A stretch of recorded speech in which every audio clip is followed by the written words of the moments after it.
Mula sa kanyang dating gupit na taper ay kumapal na ang buhok nito dahil ang pagkakagupit niya dati ay nakabagsak lang sa unahan. Kaya ang gagawin natin, iiklian na natin ang kanyang buhok. Kumuha muna tayo ng partition or sectioning. Ito na naman, susubok na naman tayo ng ipit-ipit. Never stop learning, everyday is challenge para sa atin, lalo na sa mga ganitong klase ng haircut.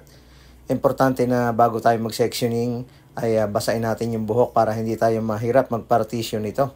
Yan din yung ating napapanood at nakikita sa iba. Kaya syempre, bago tayo matuto, kailangan din natin kumuha ng mga technique or idea sa mga ibang barbero na natuto na ng mga ganitong procedure. Ang gagawin natin dyan is babawasan muna natin yung gilid. Medyo diagonal yung pagkaka-technique natin dito. Babawasan natin yung volume at haba dito sa may gilid nito. Kaya sa ating mga barbero, napaka-importante na madagdagan yung ating kaalaman, yung ating technique sa paggugupit ay kailangan ay magkameron tayo ng idea. Dito naman sa may patilya niya ay bawasan lang natin ng konti.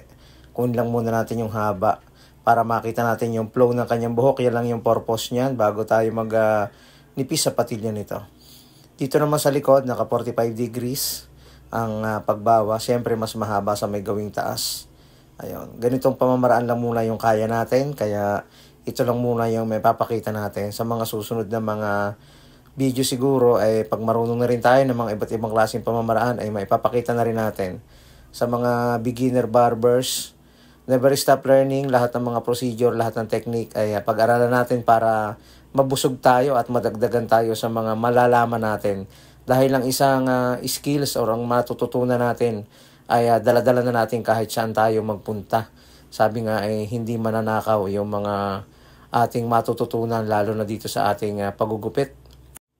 Yung perang kikitain natin mauubos yan, pero yung ating skills ay hindi mawawala kapag ito'y atin ang natutunan. Hindi po pwede yung marunong na, dapat patuloy tayong tumuklas at lumikha ng mga gupit na po pwede. Maging artistic tayo, gawin nating passion yung paggugupit tulad ng mga iba't ibang pamamaraan. Tulad ko ay siyempre nagdadagdag pa rin ako ng kaalaman. Tinanggal natin yung triangle section dito sa ibabaw. Siyempre kukunin natin yung pinakang gitna at ikakat din natin ng 45 degrees ito para magkameron siya ng konting volume dito sa likod, maging balkin tingnan kapag dinesign natin. Kapag ating pinre-style yung likod nito, pwede mo itong gawing warrior's cut. Pwede mo rin gawing classic hairstyle kapag medyo makapal dito sa likod. Saka syempre nakikip natin kung sakali naman na medyo flat yung buhok mo sa likod, may tatago mo yung flat head mo rito sa likod. Lalo na dito sa may part ng occipital bone. Yun. May konting speed lang yung ating video para hindi masyadong mahaba ito. Sa ibabaw naman, basahin pa rin natin ng konti. Yung pamamaraan na ginawa ko dito, kinuha ko yung length ng buhok niya sa pinakang gitna. At pinutol natin ito. Ito yung magiging pattern natin sa tigkabilang side ng kanyang buhok.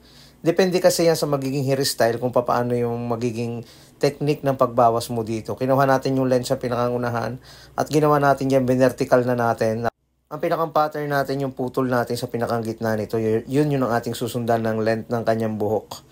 Putulin natin paikot. Pwedeng medyo semi-round yung pagputol o pwede rin namang straight lang yung pagkakaputol nito. Ayun. Magdidepende yan sa bagsak ng kanyang buhok dahil ang gusto ng ating client, nakabagsak lang yung kanyang buhok sa unahan. Hindi siya magwa one side. Kaya ang ginawa natin dyan, binawasan natin yung kumukulot na buhok sa unahan. At siyempre, para magkameron din ng kaunting nipis yung unahan nito at maiwasan yung sobrang pagkulot ng kanyang bangs. And then, ang gagawin natin next dyan ay iti-taper na natin yung gilid or nininipisan na natin ito gamit ang ating number 2 na clipper guide. Unti-unti lang. Ang kanyang buhok sa may patilya ay medyo manipis kaya hindi natin kailangan puwersahin yung pagbawas dito. Gamit tayo ng trimmer at nipisan na natin yung patilya and sa kabilang side. At ganoon din dito sa kabila. Ayusin natin. Yung procedure na ganito ay hindi naman ito matagal. Ito yung mga mabibilis. Lalo na kung yung patilya lang yung inyong ninipisan. Siyempre gamit tayo dyan ng clipper. 0.5 na clipper guide. Saka isisiro natin para maging balanse yung pagnipis ng kanyang patilya. Simpleng-simple lang, ayun no. Medyo naka-volume yung likod, bulky siyang tingnan, naka-freestyle, naka-blowout yung likod or pwedeng style ng warrior's cut. Sa ibabaw naman, freestyle lang, binulyum lang natin ng konti. Sa bangs naman, saktong-saktong haba. Maraming salamat mga kabarberos.